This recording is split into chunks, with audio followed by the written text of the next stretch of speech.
Welcome to the People, Property, Place podcast with me, your host, Matthew Watts, founder and managing director of Rockborn. This is a podcast where I share the stories, views, opinions and career journeys of the movers, shakers, innovators and leaders in the real estate industry.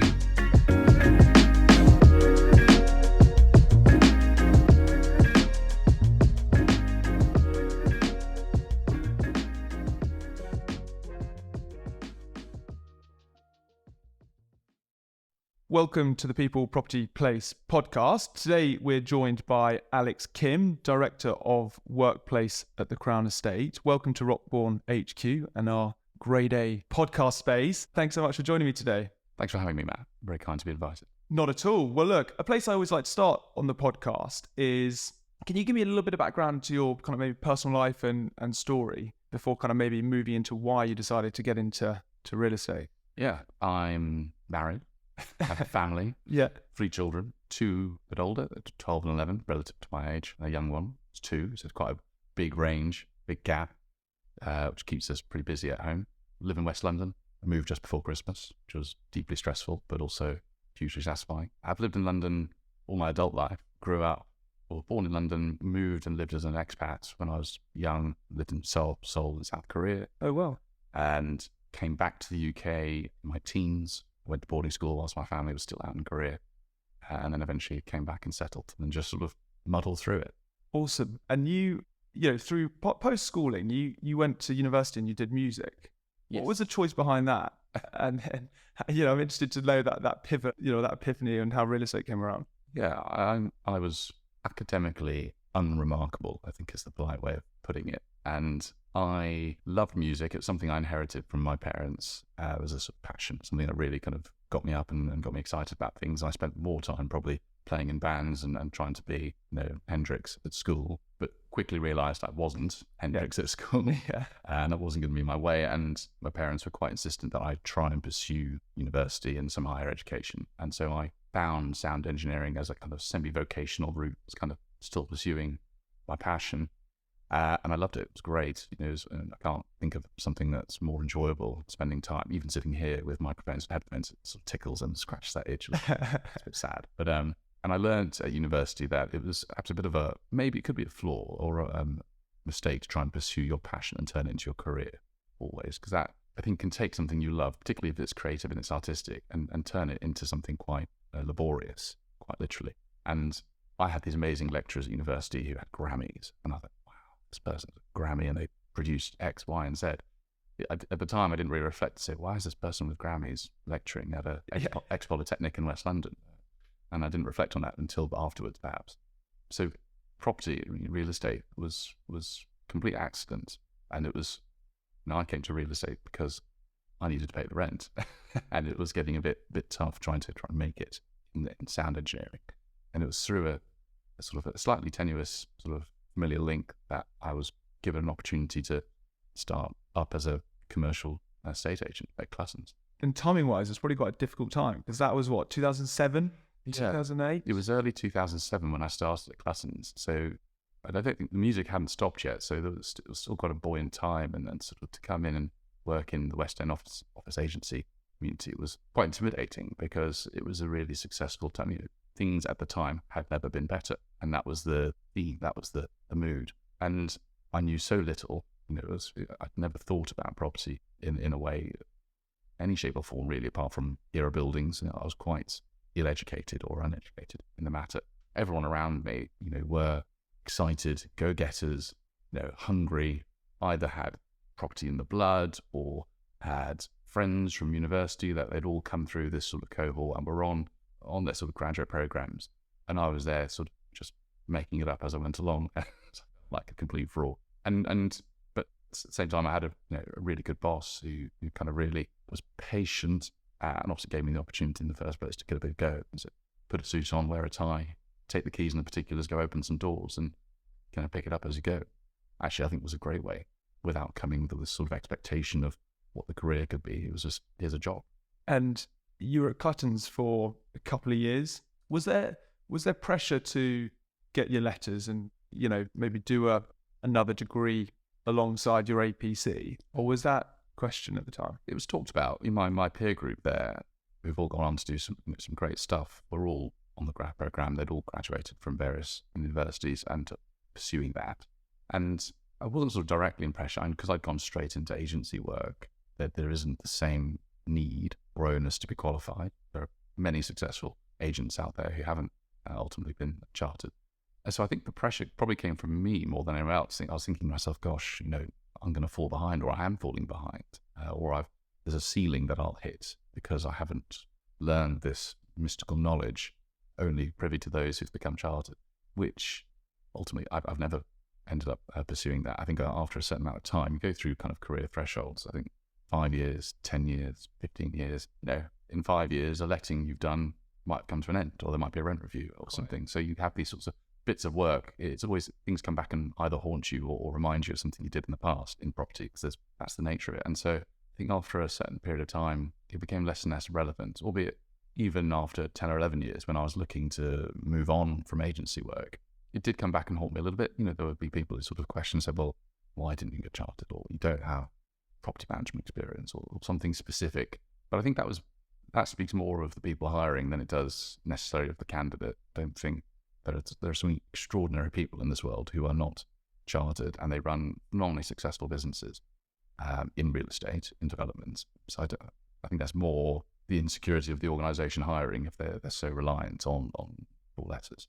So you didn't join Clutton's on the grad program. You joined in the agency seat. Yeah, I was a commercial estate agent, get stuck in. And it was, I guess, as much about the business, but probably more so about the boss that you were working with and the opportunity that he or she afforded you. Yeah, at the time, Clutton's commercial agency team was relatively small compared to the residential business. And so we turned our hand at all instructions. We did retail, industrial, office, whatever there was to do. We did tenant representation, so we acted on behalf of both landlords and occupiers. So it was quite a broad role, and we were quite versatile in that sense. And we didn't have a huge book of sort of developer clients bringing us in on projects, so it was quite scrappy, which I think was great, actually, because it taught you to pick up the phone and get out there and do deals. Hustle a bit. I don't think it's very politically correct anymore to hustle, but that's what we had to do. Yeah. And so what prompted the move away from Clutton's, and how did that come about, or what was the driving force after a kind of couple of 2.5 years or so there? Yeah, times changed. So Lehman's happened, big crash, property became pretty miserable. Yeah. So a lot of people who I admired in the business, end up being made redundant, having to sort of change careers, and it was quite a sobering time. And I think I reflected at the time thinking, well, I've sort of accidentally come into this, and it's not very fun. It's quite sad. It's quite miserable right now. Maybe I should reflect what else I could do before I sort of commit to this for the rest of my life. So I went and did a teacher training course in mathematics, which I wanted to see if that was something I could possess. I enjoyed maths at school, despite my sort of lack of particularly impressive grades. It was a subject matter I enjoyed, so I went and did a catch-up course. And over the course of that, I realised, yes, I do enjoy mathematics. It's really interesting, but I wasn't sure I was cut out for teaching. I didn't think I had the skills, the stomach for it. I think it's a really tough job. It's under-rewarded, but it's also just it's one way you have to have a great reserve of patience, which, I think, being honest, I don't think I have. Not in that environment. Yeah, quite. Coming from a West End office agent, trying to do lots of deals, to teaching kids quite teenagers maths is definitely a big shift. Big shift indeed. And so I gave it a go, and I did a semester down in Brighton, but decided it wasn't for me. So I sort of resigned from the course, started working in a bike shop for a short period of time to keep things ticking over, and all of a sudden discovered that my then girlfriend, now wife, was expecting, and her mother was quite unwell. She had to kind of close her business, and so we all had a bit of a quick rejig, and I was really fortunate to find another job in real estate at the time and say, look, this is the right thing to do. It was out of need as much as anything else. It was sort of like, well, got a responsibility now. Yeah. That's greater than myself. So it's not a very romantic, I walked around the streets and fell in love with buildings. It was sort of needs must that kind of brought me back down to earth. Yeah, but it's interesting because I feel like, lots of people in the real estate space, through a family member or a friend, know that property and real estate is what they want to do. And they are dead cert on getting the grades to go to university to do the real estate course, and then do the milk rounds, get on a grad scheme, and then, work their way up to being a fund manager or an investment director or whatever their family member or friend kind of did, and try and emulate that. But what I think is often overlooked is the reality of a young 20-something, like, being relatively open-minded and trying to be self-aware about the skills that they have, the interests they have, and spend their early part of their 20s dabbling in a few different areas before maybe realizing, actually, this is for me, having tried or crossed off, maybe other passions or other avenues. Yeah, I'm not trying to turn it into too much of a soundbite, but I think that was the moment where it went from being a job to a career. Because up until that point, I was, let's say, paying the rent. It was kind of what I had to do to get on by. But then that moment in time, there's a realization that, if I really was going to take life a bit more seriously, because life had gotten a lot more serious all of a sudden, I had to turn it into a career. I had to really invest in myself. And that was a huge moment for me. I never focused as much as I've ever did before, when the kind of reality of having a family and needing to look after them brought it home. Yeah, quite. So did you move into another agency focused role? Yeah, I did. I went back to what I knew and people that I knew, and I had a brief but really enjoyable stint working for a niche firm called Boston Gilmore in West London. And then, as luck would have it, a seat came up at Lambert Smith Hampton within a year. And whilst I was sort of enjoying myself in West London, I really wanted to get back into kind of a mainstream large firm to kind of keep progressing and have more exposure to bigger clients and a bigger marketplace. So came to Lambert Smith Hampton in 2011. And did you choose to specialise in a sector at that stage, or were you still relatively broad in terms of the assets, maybe geographies that you were looking after? Yeah, I mean, both Boston Gilmore and LSH, for that matter, were still quite broad in that we weren't specialised in any one particular discipline. Well, agency in itself is quite a broad space. And LSH, a bit like Clutton's on a slightly larger scale, didn't have a huge central London leasing arm. It was a commercial agency that did both leasing and acquisition work. And so it was bigger, it had more reach, it had a few more corporate clients. So we did work with people like BBC, government clients, and that was really interesting, because that was a side of corporate real estate I hadn't really had real exposure to. So working in that space was good. We had to do a lot of business development, win new business, and we did quite a lot of tenant representation, doing that, working the phones, pitching, getting in front of people, which again I think is really healthy. And we had the odd decent sale or leasing instruction that came through. So it was quite broad. And it was the first time at that point that I'd also had contemporaries in lease advisory or investments who were, my friends. I got to know them, and we really collaborated. It was at LSH where I first started working alongside the investment team and getting a better understanding of what it was all about. And actually, one of my fondest memories, probably a career highlight, was in the last year of working at LSH. A good friend of mine and I, we managed to land this purchase that no one thought we were going to do. It was sort of one of those things like, you guys do this, it'll be a good learning exercise. And then we bought this building in the city for a client, and we didn't really have a lot of support in the process, because I think it was just seen as a bit of a pipe dream. Yeah. And we did it. And one of the greatest feelings ever was sort of landing something that you had really built from nothing and really had no right in an industry full of sort of reputation, etc. Doing. That was huge. It was one of the most satisfying things. I guess that's the opportunity in agency, to be able to do those types of deals where maybe in other sectors or other lines into real estate, you don't quite have that autonomy or ability.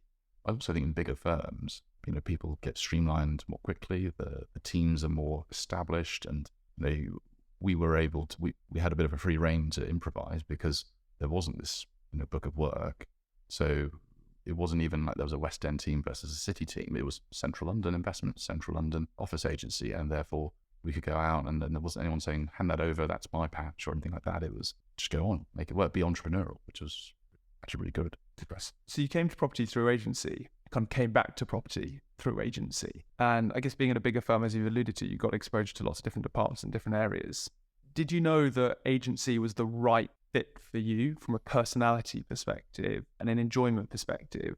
Or was it more like, I've got family and commitments now, like I've done this for a few years, I know it, I just need to double down and make it work? So I'm actually quite good as well.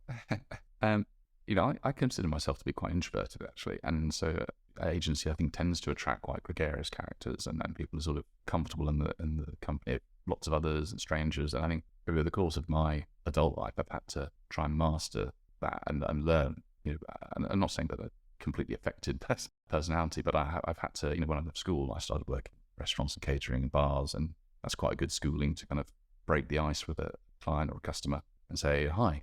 Yeah.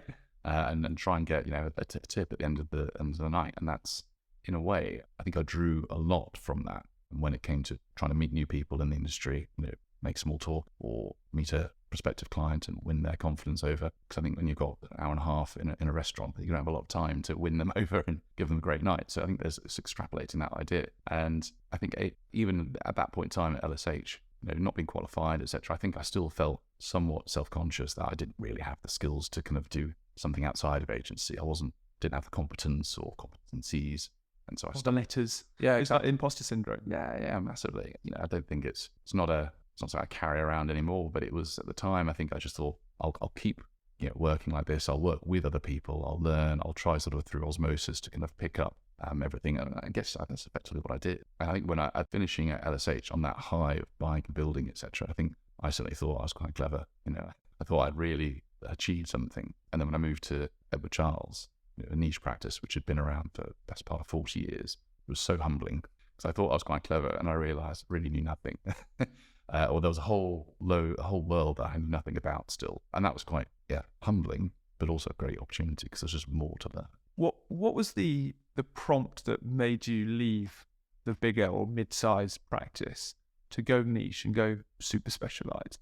Yeah, well, I guess I was looking for where my gaps were, and so everywhere I'd worked, I'd done different facets of agency work, but I'd never really worked on big leasing campaigns and worked through sort of development projects and taken them through to fruition and completion. And that was something I kind of aspired to. I saw a lot of my contemporaries in bigger firms who were working on these great big instructions. I thought, gosh, that looked fun, and really interested in the design side and where how a business plan sort of emerges and comes through. And that's one of the things that Edward Charles had in spades, because it had been around for such a long time. It had and still has to this day, a book of work that's, I think, enviable by any team, by anyone's standards. And so going there the most humbling thing was realizing I absolutely knew diddly squat about design and development work. And so working there was great, because couldn't have asked for a better grounding and a better opportunity to work on a client base that otherwise I probably wouldn't have had the opportunity at LSH.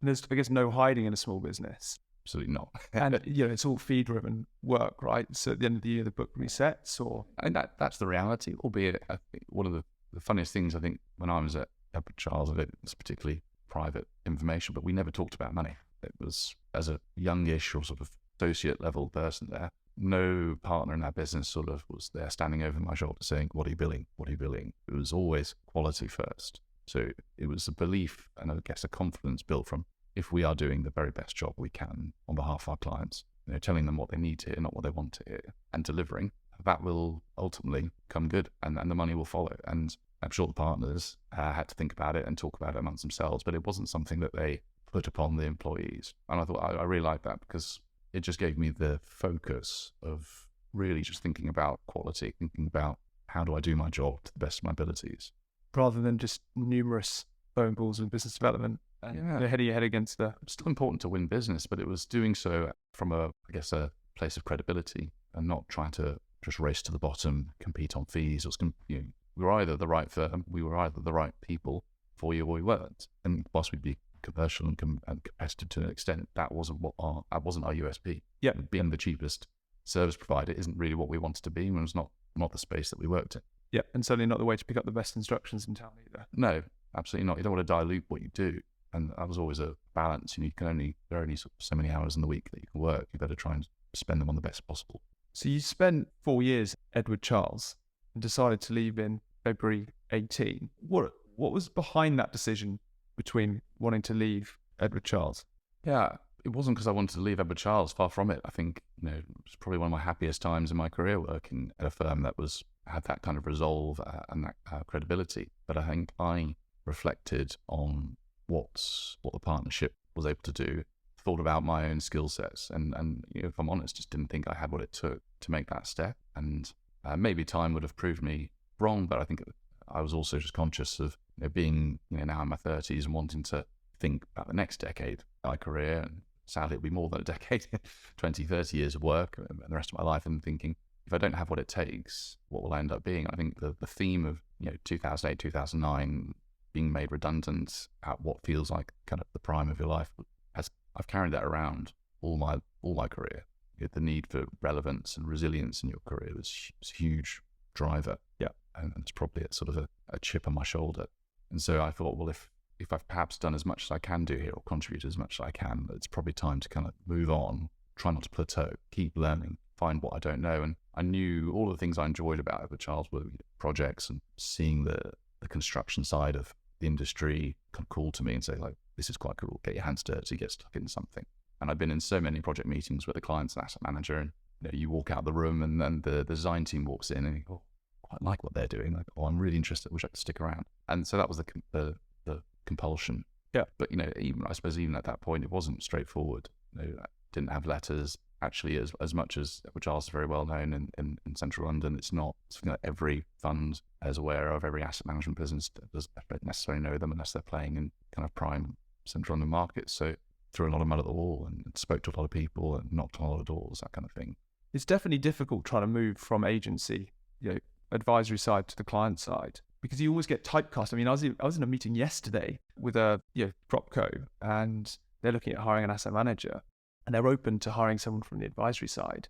But even in that meeting, they're like agents, they're just a bit too one-dimensional and maybe a bit too gregarious, and not wanting to see a kind of a business plan through and take responsibility for all the different individual parts of that. So it's maybe easier when you're newly qualified or you've got a couple of years experience and maybe your wage expectations aren't quite as high, and there's more of a structure to be able to train. So did you find that move challenging or difficult? Or you did say that you kind of maybe threw quite a lot of mud or made quite a few calls there. Yeah. I think it's a totally valid observation, but it's a double-edged sword. You can find someone who's meticulous and rigorous and absolutely devoid of commerciality, and that won't make a better asset manager.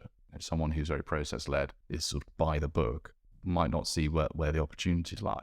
So there are definitely going to be some agents who are biased towards one end of that spectrum, deal-focused and gregarious and all this kind of thing, and there are going to be property managers or investment folk or whatever discipline, lease advisory, who by the letter can deliver something very technically, but may not have the hunger, the drive for a transaction. And so it's a spectrum, really. Yeah.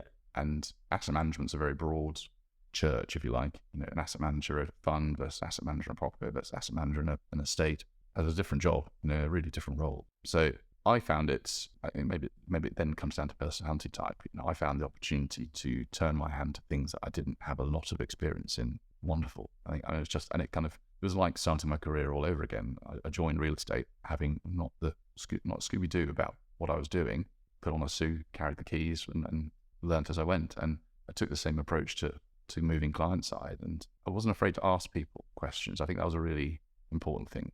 I remember landing at Fabrics, there was a huge amount of sort of value add work going on, and I was all of a sudden responsible for that. I picked up the phone and called, various project managers, QSs, people I'd known in my career, and said, "Can you give me a crash course in what I'm doing here, like in construction? What do I do?" And I read vast amounts, just trying to understand the different JCT contracts and what different procurement strategies mean and what the pros and cons are. So for me, it was just I reveled in it. I really enjoyed not knowing what I was doing, but learning. And what kind of kit were you looking after at Fabrics? It was early days at Fabrics. So the fund was just opening up. There was still a few sort of direct assets, and we had a lot of sort of warehouse conversion and quite sort of raw space, which was great, aesthetically really pleasing. It was in lots of sort of submarkets, decentralized submarkets around London, but also Manchester, Bristol. Oftentimes there was leisure use, retail use as well mixed into it. So that was quite fun because it was all quite cool and interesting. And it was sort of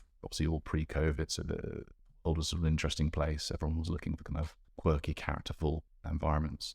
And we got to work with some really interesting kind of designers and architects and like prospective customers in creative industries, all sorts. So I found that really, really enjoyable. It was a thoroughly exciting place to work. I think, just your point about how curious you were in terms of like learning, I think that's a massively underrated point. People, I still think today, miss the opportunity to ask relatively basic questions just to understand the subject. And certainly in my experience, when I do ask relatively straightforward questions that people might assume that I do know, they're always really happy to give you the time of day and explain it. Oh, absolutely. And I think actually there's a certain privilege if you are working client side to ask people questions because there's a certain dynamic. But we've talked before that one of my biggest concerns or reservations about our industry today, and it might be many industries, that people become streamlined very early on. And I think then you find quickly, 5 years into a career, you are an agent, you're a lease advisory person, you're an investment agent or whatever. And then you're expected to progress, but in terms of seniority rather than development, I think personal development. So people then, if you're trying to become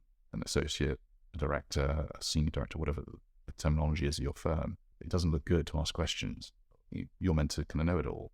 And so there's a certain bravado, I think, that comes with trying to elevate your seniority. You're meant to know what you're talking about. And that's what you do. You go to your clients or prospective clients and tell them you know what you're talking about, win a mandate, do a deal. So for somehow the way we develop people or train them, bring them up, almost dissuades people from asking questions. You've got to decouple from that, which is quite frightening, quite scary thing to do. Yeah. So you left Fabrics in 2019 and shortly afterwards joined the Crown Estate. I guess moving from Fabrics at the time, you said it's a fund, but if I cast my mind back there, family office, fund, developer, trader. Bit of both, yeah. Bit of both, bit of all of it. To a very kind of established, geographically focused, certainly in terms of their London estate portfolio.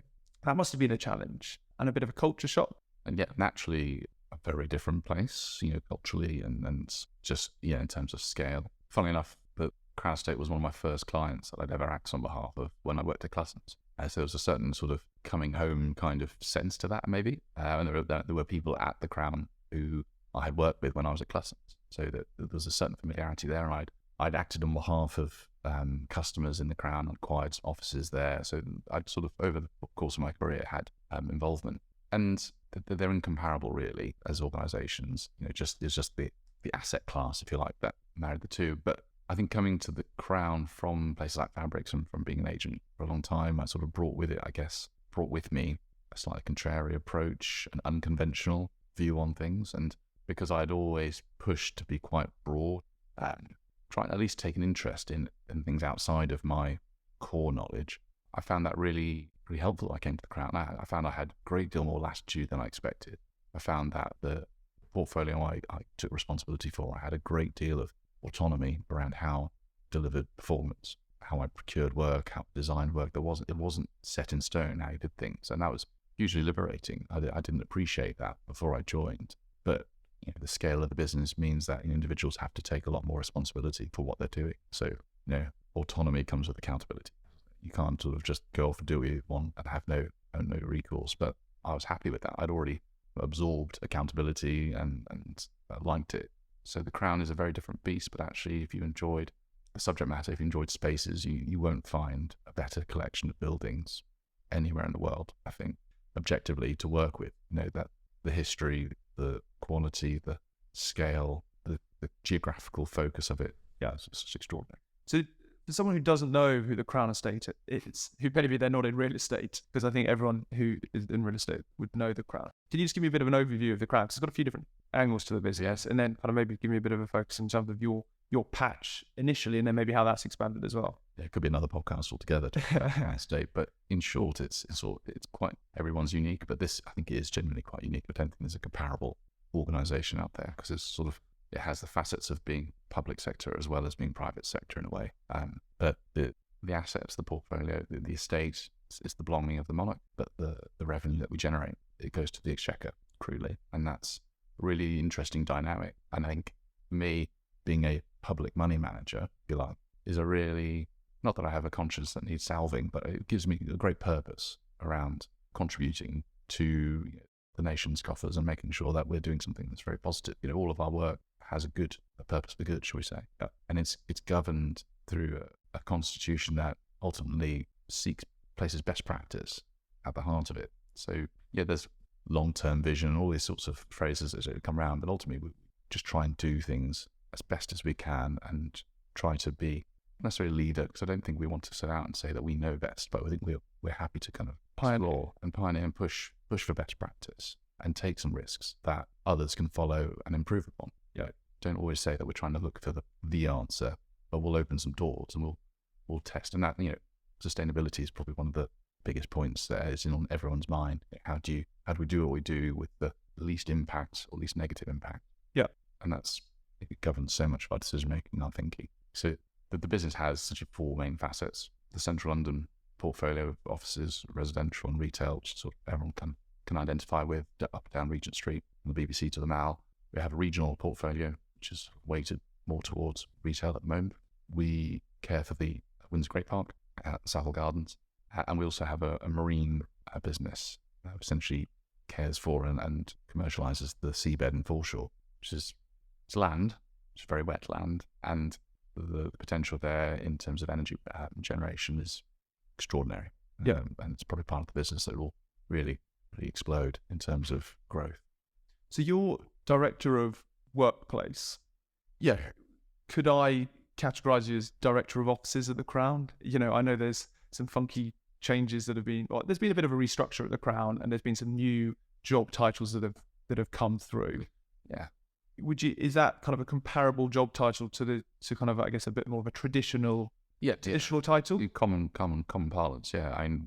The department that I sit in is the customer partnerships division, and a big part of that is leasing, new business, and also with our strategy, thinking about what our workplace strategy will look like going forward, and how do we respond to trends past and present. So I've got a counterpart who looks after lifestyle, encompassing sort of retail and leisure, F&B, and respectively our teams are sort of sector specialists. We think about our patch, but also how the two work together, how we complement each other. Most of the buildings on the portfolio in London are mixed use, retail, restaurant, office. Sometimes there'll be resi as well. So we don't just have office buildings or retail buildings.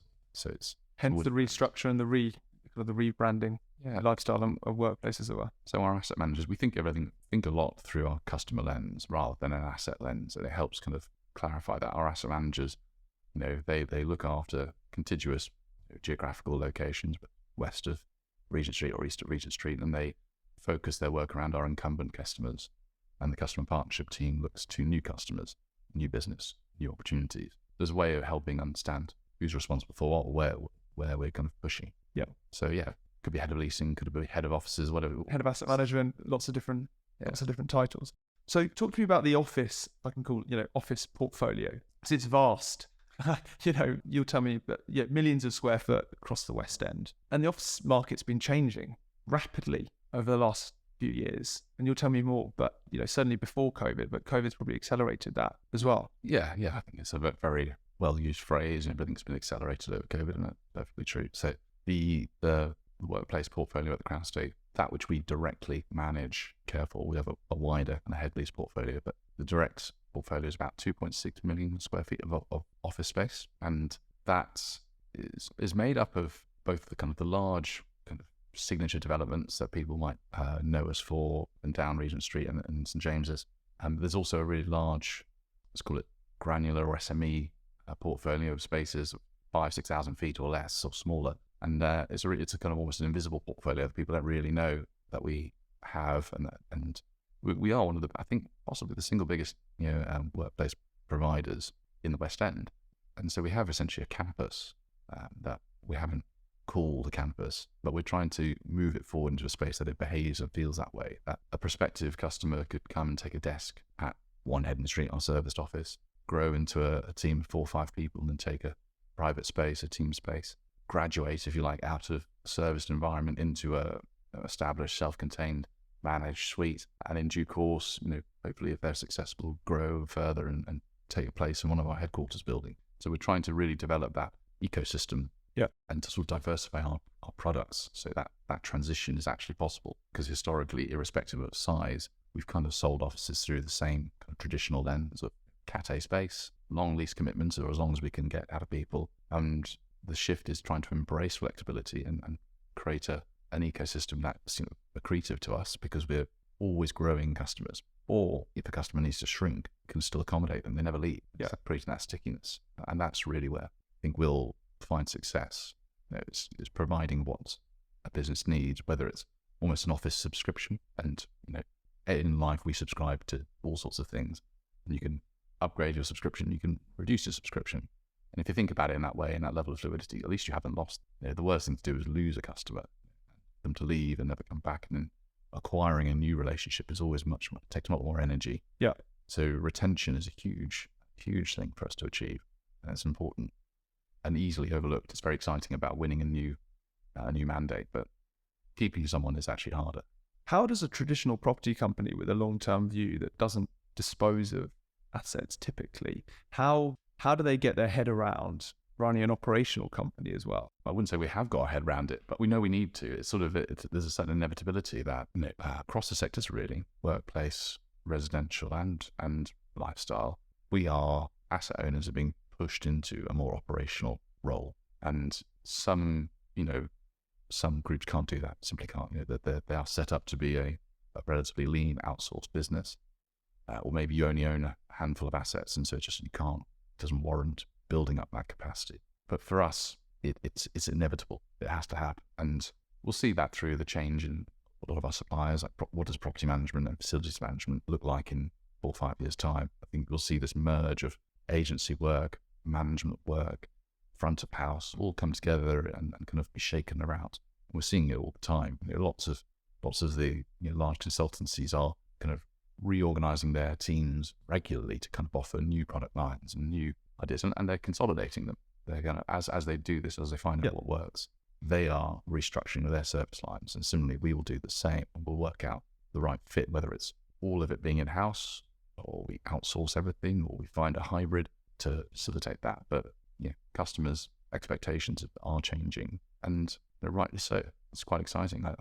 The idea of sort of building a shell of a building and have someone else do everything sounds a bit boring to me. But yeah, I think it's certainly very interesting. And I guess from a curation perspective, you've spoken obviously about your different product lines and, creating a sticky campus where people can upgrade, downgrade depending on their needs. And the terminology you use around customers is obviously tenants and occupiers. How do you segment those occupiers and who's pining for space in the West End at the moment? Yeah, and we think about our customers and through different lenses. We think about them through sector, through strength, covenant strength, but also through what potential they have to us as an organization. And we're developing that thinking at the moment through sort of ever more progressive rounds of strategy. We've seen, we are, I think, because we have obviously a significant number of holdings in Mayfair and St James's, particularly seeing the financial services sector continue to be really strong performers and growing. A lot of them are, then financial services is such a broad umbrella term, but sort of contrarian financial services, hedge funds, various sorts of fund managers or private wealth organizations have, I think, found the last 3-4 years challenging, but also they found opportunity. And we've seen with the likes of Blackstone doubling down on Berkeley Square and others following suit, that they are a huge part of that. And we'd be foolish to kind of ignore that and not participate with those organizations, but we're also trying to look for the next growth sector or who else might be growing, because we don't want to sort of have all our eggs in one basket. Quite. And that's one of the rationale for kind of broadening and diversifying our product base. Not everyone can take 100,000 square foot on Berkeley Square or more. Give me a couple of years. Knock at the door. We'll be there waiting for you. But affordability is an interesting concept. A hotel isn't affordable every night of the year, but you could book a hotel for a couple of nights and you've had that experience. And then you think about offices in the same way. If an organization needs an office once a week, twice a week, 3 days a week, why shouldn't we create a product that allows that granularity of access? And that might be how, and I hope it is how, we find and discover younger, newer businesses going through growth and have enough of a sticky platform to keep them with us and grow them into the next big thing. And we've done that over the years, really. People like Apple or Twitter, they grew with us, and then they're now behemoths, obviously. Yeah. So it can be done, and we've had some great experiences from One Heaven Street, our serviced office, where people have graduated and then moved on to the main portfolio. So we know it can be done. There are lots of other co-working or operators in the West End. A number of them in your buildings as well? A few. We're not actively seeking them or trying to dissuade them. I think the nature of our relationship with a certain operator, I think, is one we're thinking about carefully. I think we ultimately cherish the customer relationship. And so anything that sort of potentially pushes us further away from that customer is concerning or is potentially a problem with that. So working with an operational partner has to be really carefully thought out for us, because I think anything that kind of almost facilitated customers leaving us would be a flaw in the model. But I sort of also welcome competition. I think it raises a standard. And I think for us, the more customer expectations lift, the more I think we stand out as an organization who can provide, incredible experience, accountability. And so I see the competition as a good thing. I really do. Yeah. There's lots of accreditations that you can get or badge your particular buildings from EPC to BREEAM to WIRED score. How do you go about selecting, the right accreditation? Because there's also a conflict with some of them as well. Yeah, I think that's probably a fair comment. I think we seek to, pursue best practice, but we're also not afraid to sort of challenge accreditations and kind of look at them critically and say, okay, well, perhaps pursuing this accreditation 5 years ago taught us something we learned, but in use, we've learned that it's not necessarily all that's cracked up to be. And I think the trend a little while ago was all around sort of wellness, the space, and it's in an interesting way, COVID has sort of shone a light on what that means, and what perceived wellness is. Purging, systems overnight it requires a lot of energy. So there's an inherent conflict of potentially spending a huge amount of energy in the pursuit of employee wellness or user wellness at the cost of potentially sustainable outcomes. Yep. I think that's where we're seeing potentially a rub. Yep. And trying to work out, I think the honest question is, do we need accreditations to persuade people that our buildings are great, or it's a challenge really for us to articulate why taking pre-existing building that we've refurbished thoughtfully, carefully, with energy in mind, is that a better choice for a consumer than a brand new building that's been built out of the ground? It's always going to be appealing to have something shiny and new. Yeah. And it's upon us to persuade someone that what we have here is already amazing. Retrofitting it. Yeah. Trust us that we're doing the best by that. Not easy. It's not easy. I think there are different levels of sophistication in the market from a customer perspective. A small organization frankly doesn't have the time to kind of ruminate and think about the embodied carbon in the building and consider what that means to them. But I think about it like a car. It's great, sounds great to buy an electric car. It doesn't consume petrol or diesel, but also a great deal went into building that car in the first instance. So if you've got a 3, 4, 5-year-old petrol car, throwing that in the bin tomorrow or disposing that so that you can have an electric still has a cost. You can't sort of absolve yourself. Yeah. So trying to give people information about that decision, how to kind of sensitively, logically make a decision. Yeah. Do you track footfall and data and analytics in terms of the West End? And are there any insights that you can share around the work from home versus, office debate? Or is it too early? No, when we do record footfalls up and down Regent Street, particularly from a retail perspective, it's hugely important to understand what's happening at a street level. We do collect data in our buildings, in our office buildings, but we also, respect our privacy of our customers. So we're not sort of quite yet Big Brother in our buildings. Yeah, checking when people come and go precisely. It's more anecdotal in that space, and it's something we're careful to do. We want data, but we also want to make good decisions. But we also don't want to encroach upon people's privacy. They've taken a lease from us on it's their space effectively. Yeah. But what we are seeing ultimately is that different sectors are responding to hybrid working in different ways, and there are loads of businesses who are still experimenting with 1 day a week, 2 days a week, 3 days a week. Is it Mondays? When we've got some customers who are bringing their teams together Monday, Tuesday, Wednesday, Thursday, Friday, it's still to be determined. Plenty of people doing the Tuesday, Wednesday, Thursday stint. We've got some, and we've still got plenty of customers who do 5 days a week. We've even got customers who come in on the weekend. It's not a fixed and hard rule. I think even actually looking at our own organisation is really interesting, because we're now in excess of 400 or 500 people, grown a lot. And I go to the office and look at how busy we are. And it used to be Monday is pretty quiet, and the Tuesday, Wednesday, Thursday was your usual peak period. Friday is quiet again. But actually this year coming back, Monday we were booked out, Tuesday we were booked out, today we're booked out. And so it's too early, I think, to call it. Yeah, I don't think anyone's got the answer. It would be, I think, a bit naive really to say this is how it'll be and extrapolate that forever. This is having the products in place to be able to accommodate different occupiers' needs. Yeah, which makes complete sense. What are you most excited about in terms of the office space in the market right now in central London? I think the collision of hospitality, retail, and workplace, I think, is really exciting. I think that allowing the different sorts of spaces and uses to kind of bleed into each other is really exciting. I guess it's the kind of environment I would like to be in. I guess I'm placing my own kind of interests in that, and it seems to be coming true. I don't think I'm bringing this about myself, but I'm witnessing it, and I'm really excited about it. And I look to the operators in this world like Tog and Fora. I think, wow, they've really shown the world what an exciting environment can look like and push the boundaries. And I find that very exciting. I find the idea of kind of bringing that forward in our own buy a version, our own guys, something I can't wait. And there's every new scheme, every new development has a new opportunity, whether it's, gym facilities or podcast studios or something else we haven't yet thought of that we could experiment with and operationalize. So that collision is really cool for me. And do you look to like the hotelification of office space, or it's a ghastly phrase. Along with the fight to quality, and there's lots of things that have been bandied around that you're probably absolutely sick of. But do you look to other sectors to gain inspiration? Absolutely. We look to other sectors. We like to work with other sectors. We don't want to sort of do things in a bubble. There are people who do this better than us. That's the exciting thing, to be vulnerable, to ask questions. I don't know how to do this. How do I deliver an amazing barista experience in an office reception? Or how do I create a rooftop restaurant? I don't know how to do that, but I'm happy to ask and find people and explore that and create those opportunities in the portfolio.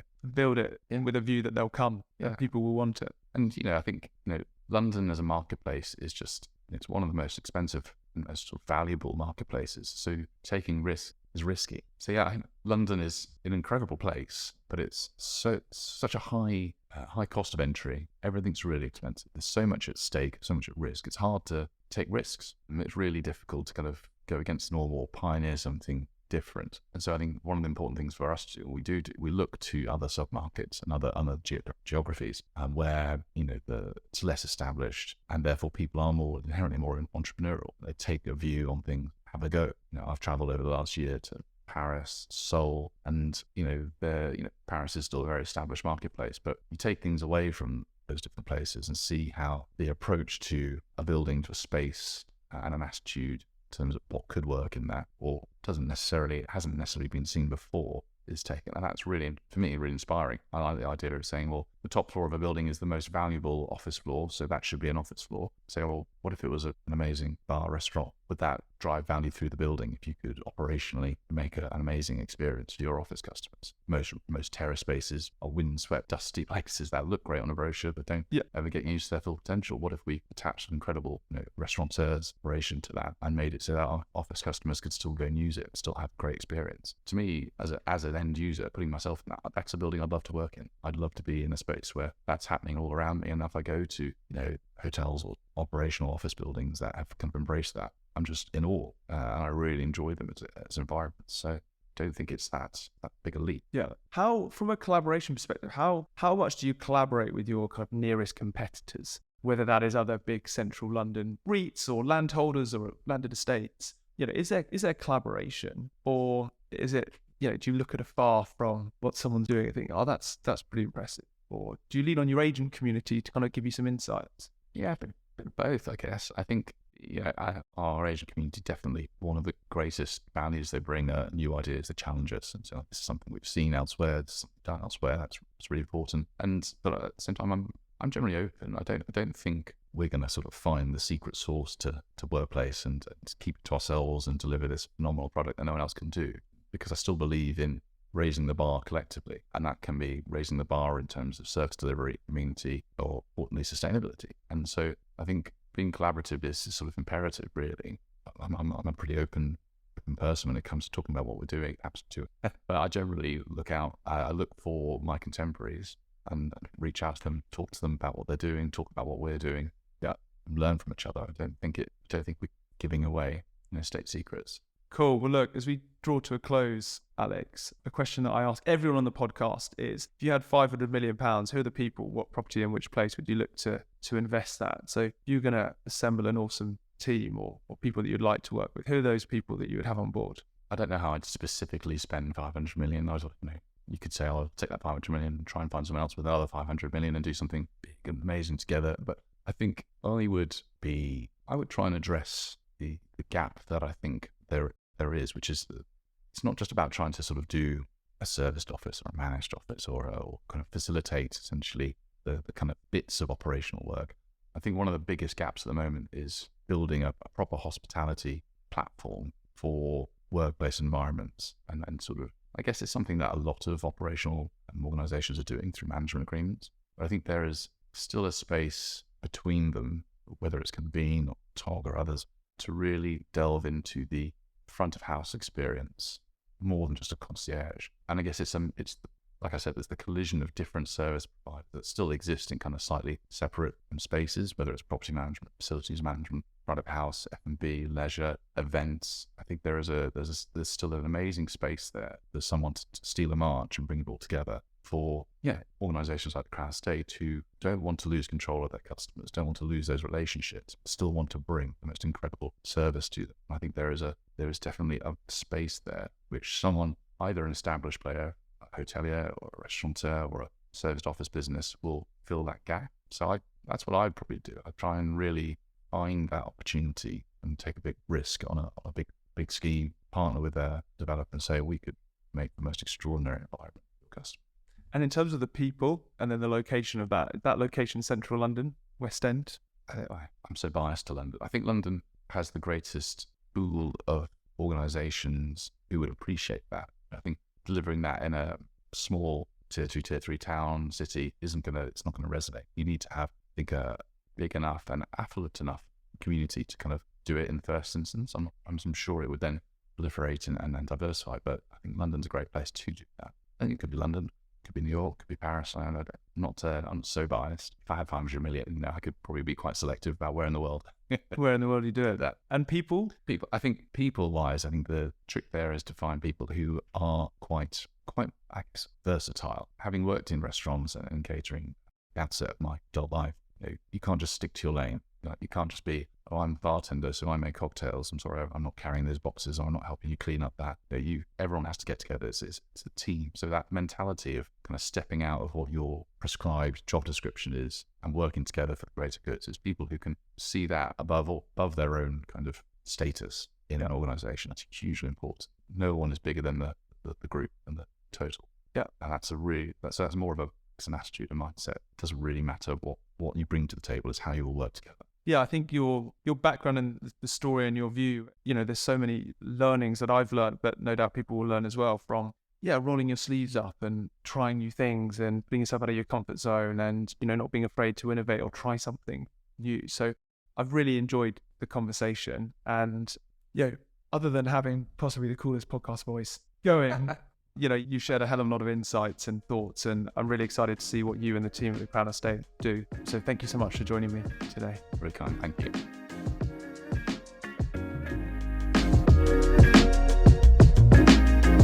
Thanks for listening to this episode of the People, Property, Place podcast. If you found it insightful, feel free to share it with a friend or colleague, subscribe, give us a rating, like or comment. It helps tremendously. It'd be great to hear from you on LinkedIn. I'm super open-minded to recommendations of which guests you think we should get on the podcast or areas of the market that we should explore further. So do drop me a message. The People, Property, Place podcast is powered by Rockbourne. The team recruit experienced talent for real estate private equity firms, investment managers, REITs, property companies and advisory firms across the investment, asset management, development, fund management, ESG, cap markets, investor relations and general practice space. So if you're considering your career options at the moment or looking to attract top talent to come and work for you, head over to the website www.rockbourne.com where you can find a wealth of resource to aid your search. Have a great day wherever you are, and I look forward to catching you next time.